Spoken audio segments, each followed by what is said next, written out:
Hello students, आज poultry production and management के कुछ इम्पॉर्टेंट क्वेश्चंस पर डिस्कस करेंगे। ज़्यादा क्वेश्चंस नहीं हैं, लेकिन जो भी हैं उनको देखते हैं।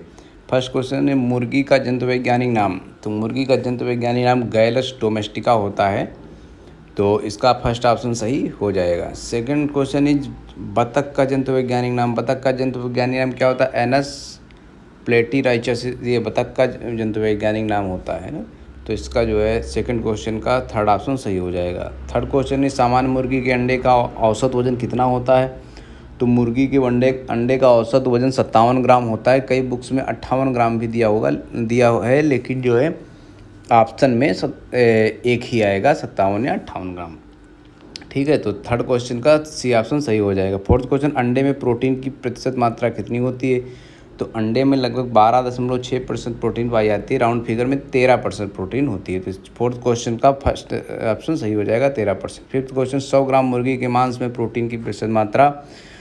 तो अकॉर्डिंग टू गूगल 100 ग्राम मुर्गी के मांस में प्रोटीन जो है 27 ग्राम पाई जाती है। सिक्स क्वेश्चन अंडे तैयार करने के लिए इनक्यूबेटर का औसत तापमान। तो इनक्यूबेटर का औसत तापमान जो अंडे तैयार करने वाली मशीन होती है, जो जिसमें आर्टिफिशियल रूप से एग तैयार किए जाते हैं, तो उसमें जो है अंडे से चूजे निकलने की क्रिया इसमें इनक्यूबेटर में होती है। उसमें जो है उसके लिए तापमान 100 डिग्री फ़ारेनहाइट, या जिसको कि 37.3 डिग्री सेल्सियस कहा जाएगा। इसमें डिग्री का वो नहीं मिल पाया हमको कीबोर्ड में, इसलिए इसमें केवल सी लिख दिया, डिग्री सेल्सियस नहीं हो पाया। तो अंडे तैयार करने के लिए इनक्यूबेटर का औसत तापमान 37.3 डिग्री सेल्सियस। देखिए, इस वीडियो में हमने कुछ क्वेश्चन मेंशन नहीं कर पाए हैं, तो वो हम बता देंगे, तो आप पढ़ लेना है ना, क्योंकि इसमें अगर हमने नहीं लिखा है तो बता देंगे, तो वो आप दूसरी जगह से भी पढ़ सकते हैं, नेट से भी देख सकते हैं। मुर्गी का मांस कहलाता है 7 नंबर क्वेश्चन। तो मुर्गी का मांस, ये तो बहुत सरल क्वेश्चन है, चिकन कहलाता है। डी ऑप्शन सही हो जाएगा। 8 नंबर किस नस्ल की मुर्गी का मांस काले रंग का होता है? तो कड़कनाथ मुर्गी जो है उसका मांस का रंग काले रंग का होता है। तो इसका 8 का बी ऑप्शन सही हो जाएगा। 9th नंबर टर्की का जंतुवैज्ञानिक नाम है। तो टर्की का जंतुवैज्ञानिक नाम क्या हो जाएगा? मिलिएग्रिस गलापाओ है ना। मिलिएग्रिस पढ़ने में भी नहीं आ रहा। मिलिएग्रिस गलापाओ जो है टर्की का जंतुवैज्ञानिक नाम है। देखिए, पोल्ट्री में केवल मुर्गी नहीं आती है, बात समझनी होगी। अगर पूछ दे निम्नलिखित में से कौन से पक्षी को पोल्ट्री में गिना जाएगा या पोल्ट्री के अंतर्गत आते हैं, तो पोल्ट्री में मुर्गी, बटेर,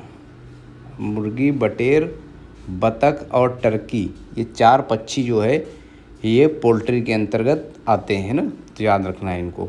और ये हम इसमें 3 का हमने वैज्ञानिक नाम आप लोगों को बताया है। जापानी बटेर का वैज्ञानिक नाम कोट्यूनिक्स जैपोनिका होता है, तो वो भी बटेर का भी होगा, जिसमें 9th नंबर क्वेश्चन का सेकंड ऑप्शन है वो हो जाएगा। और टर्की क्या क्या हो जाएगा? मिलिएग्रिस गैलापागो है ना, तो वो 9th नंबर का डी ऑप्शन सही हो जाएगा। 10 नंबर क्वेश्चन संसार की सबसे ज़्यादा अंडे देने वाली मुर्गी व्हाइट लेगहॉर्न, बहुत फेमस है, इसको आप लोग सभी जानते होंगे। तो 10th नंबर क्वेश्चन का फर्स्ट ऑप्शन सही हो जाएगा। 11th नंबर क्वेश्चन मांस वाली मुर्गी को क्या कहते हैं? तो मांस वाली मुर्गी को ब्रॉयलर कहते हैं। मोस्टली 8 से 10 वीक एज तक की होती है ना। 12 नंबर क्वेश्चन मुर्गी की रानीखेत बीमारी का कारक है। तो मुर्गी में रानीखेत बीमारी जो होती है विषाणु के द्वारा होती है। इसमें जो है उसकी गर्दन ऐंठने लगती है और ज़्यादातर वो गर्दन पीछे करके वो बैठ जाती है मुर्गी। तो इसमें 12th नंबर क्वेश्चन का फर्स्ट ऑप्शन सही हो जाएगा, ये विषाणु द्वारा होती है ना। 13 नंबर क्वेश्चन भारत का सर्वाधिक अंडा उत्पादन करने वाला राज्य है। तो आंध्र प्रदेश जो है भारत का सर्वाधिक एक प्रोडक्शन में अग्रणी राज्य है ना। तो इसका ऑप्शन कौन सा सही हो जाएगा? इसका सही हो जाएगा आंध्र प्रदेश, आंध्र प्रदेश सही हो। 13 नंबर का 14 नंबर क्वेश्चन है रानीखेत बीमारी का उपचार है। तो F1 व R2 नामक जो टीके लगते हैं ना, ये भी रानीखेत बीमारी के बचाव के लिए लगते हैं। और दूसरा जो है चीनी व पोटेशियम परमैंगनेट है ना, पोटेशियम परमैंगनेट केमेनोफोर और चीनी, इसका घोल बनाकर भी पिलाना चाहिए बीमार मुर्गियों को है ना। तो ये दोनों जो है रानीखेत बीमारी के उपचार है। रानीखेत बीमारी वायरस द्वारा होती है, ये बहुत अच्छे से याद रखना है। तो 15 नंबर क्वेश्चन निम्न में मुर्गे की विषाणु जनित बीमारी है। तो ये रानीखेत, मैरेक्स एंड गुम्बारो है ना, मैरेक्स, गुम्बारो, रानीखेत, ये तीनों जो है विषाणु जनित बीमारी है। तो ये इससे प्रश्न देखो पूछे जाते हैं कि कौन सी जीवाणु से होती बीमारी, कौन सी विषाणु से होती है। तो ये आपको अच्छे से याद रखना है। इसमें हमने 3 क्वेश्चन ना बना के एक में ही मेंशन कर दिया। मुर्गे में विषाणु जनित बीमारी है तो आला फेबा यानी कि मैरेक्स, गुम्बारो और रानीखेत तीनों जो है विषाणु से होती है। मुर्गी की जीवाणु जनित बीमारी है तो ये पुलोरम नाम की बीमारी जो है मुर्गे की जीवाणु जनित बीमारी। देखिए एक तो ये जो पोल्ट्री प्रोडक्शन एंड मैनेजमेंट, ये हमने जब बांदा एग्रीकल्चर यूनिवर्सिटी से हम ग्रेजुएशन कर रहे थे तब एक कोर्स उसमें होता है, पूरा होता है पशुपालन का, एनिमल हस्बेंड्री का पूरा होता है live stock production and management. अब ये अलग अलग हो गया है। और एमएससी हमने जो है जब सीएसए से की तो वो हमारी जेनेटिक्स और प्लांट ब्रीडिंग से थी, तो इसीलिए उसमें भी ये कोर्स नहीं था। तो इसीलिए हमने इसको ज़्यादा इसमें क्वेश्चंस नहीं मेंशन किए, क्योंकि जिस चीज़ में ज़्यादा नॉलेज ना हो उसमें हमारे हिसाब से ज़्यादा हाथ पैर नहीं उछालना चाहिए। लेकिन 15-20 क्वेश्चंस हम थोड़े से हमने छांटे, सॉर्ट आउट किए, जो हो सकता है आपके एग्ज़ाम में पूछे जाए। अगर नहीं भी पूछे जाएंगे तो 8-10 मिनट की एक क्लास है, इससे ज़्यादा कोई आपका समय बर्बाद नहीं होगा।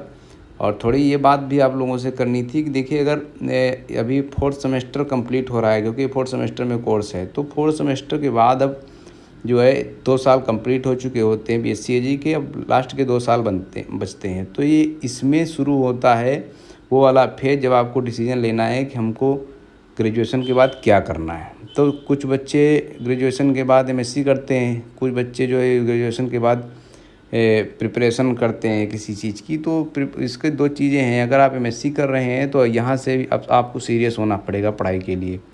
और दूसरी चीज़ है, जिनको MSc नहीं करनी है तो वो BSc ही में भी 2 साल अच्छे से पढ़ें, ताकि जो ग्रेजुएशन लेवल की वैकेंसी आए, जैसे कि AGTA हो गया, गन्ना पर्यवेक्षक हो गया, या इफ़को क्रिप्कोम वैकेंसी आया करती हैं, तो उनको जो है उसमें अच्छे मार्क उनके आ सकें और उनका सिलेक्शन हो सके, वो नौकरी पा सके। तो कुल मिला के पढ़ना सभी को है, जो MSc करना है उनको भी, और जो MSc करने के लिए पढ़ेंगे उनकी 2 चीज़ें होंगी। एक तो BSc वाला तो अच्छा नॉलेज होगा ही, है ना, जो कि सभी कम्पिटेटिव एग्ज़ाम में काम आएगा। और दूसरे वो UP कैडेट की भी तैयारी उनकी अच्छे से होगी, जिससे MSc में एडमिशन उनका होगा। तो ये 2 चीज़ें हैं, है ना। तो इसीलिए पढ़ाई अच्छे से करो। हो सकता है कई लोग हों जो वीडियो देख रहे हो हमको ना जानते हों, आप हमको जानते हो या न जानते हो, लेकिन आप सक्सेस हो, है ना, कामयाब हो, बस यही हमारी कामना है। 17 नंबर क्वेश्चन, चलिए पहले क्वेश्चन कंप्लीट कर लेते हैं। 17 नंबर क्वेश्चन, मुर्गे की माइकोप्लाज्मा जनित बीमारी है तो C नंबर ऑप्शन सही हो जाए क्रोनिक रिस्पायरेटरी डिजीज, CRD। तो ये इससे क्वेश्चन पूछे जा सकते हैं, इनको आप अच्छे से याद रखिए। 18 नंबर, अंडे सेने वाली मुर्गी को क्या कहते हैं, तो ये ब्रूडी कहलाती है, तो फर्स्ट ऑप्शन सही हो जाएगा। 19 नंबर क्वेश्चन, चूजे के लिए आवश्यक स्थान की, तो 7 से 10 वर्ग इंच की आवश्यकता होती, इंच स्थान की आवश्यकता होती है, जो एक बुक में मेंशन था, वहाँ से हमने ये क्वेश्चन लिया है। 19 नंबर क्वेश्चन। 20 नंबर, मुर्गे में बधियाकरण को क्या कहते हैं, तो मुर्गे में बधियाकरण कैपोनाइजेशन कहते हैं। इसको जब हिंदी में ट्रांसलेट किया तो निजेशन हो गया, क्या कहते हैं, कैपोनाइजेशन। 21 नंबर क्वेश्चन, अंडा उत्पादन के लिए पाली जाने वाली मुर्गी कहलाती है, तो ये अंडा उत्पादन के लिए पाली जाने वाली मुर्गी लेयर कहलाती है ना। तो 21 का C ऑप्शन सही हो जाएगा। 22 नंबर, मुर्गे में प्राथमिक पंखों की संख्या कितनी होती है, तो प्राथमिक पंख इसमें 10 और द्वितीयक पंख शायद 12 से 14 होते हैं ना। तो प्राथमिक पंखों की संख्या कितनी होती है, 10। तो इसका फर्स्ट ऑप्शन सही हो जाएगा। किस मुर्गे में दाढ़ी आती है, तो मिनोरका नाम की नस्ल है, इसमें उड़नकीरा होनी चाहिए, मिनोरका। तो 23 का C ऑप्शन सही हो जाएगा, है ना। तो ये जो है 23 का C ऑप्शन सही हो जाएगा।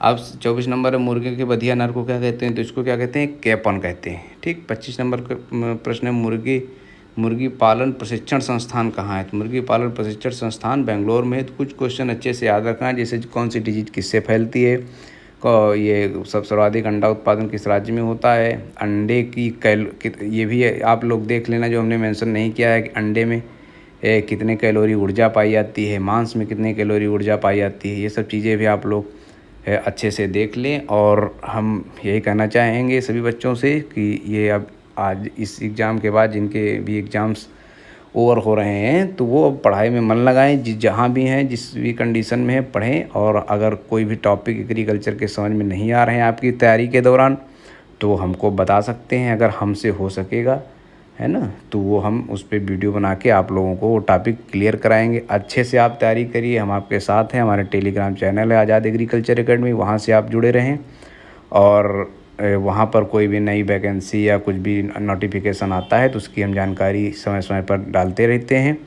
और साथ साथ में इस यूट्यूब चैनल पे भी हम अलग से भी अपनी क्लास चलाते रहते हैं, जो कि जैसा कि एमएससी में एकदम इंग्लिश मीडियम में पेपर आता है, इसीलिए इंग्लिश मीडियम की भी हम क्लास चलाते रहते हैं।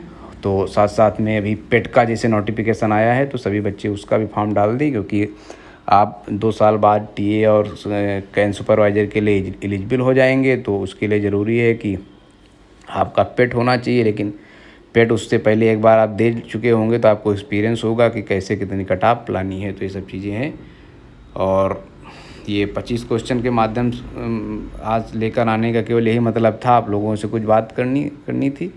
और बाकी आप लोग अच्छे से पढ़ाई करिए। बहुत बहुत धन्यवाद।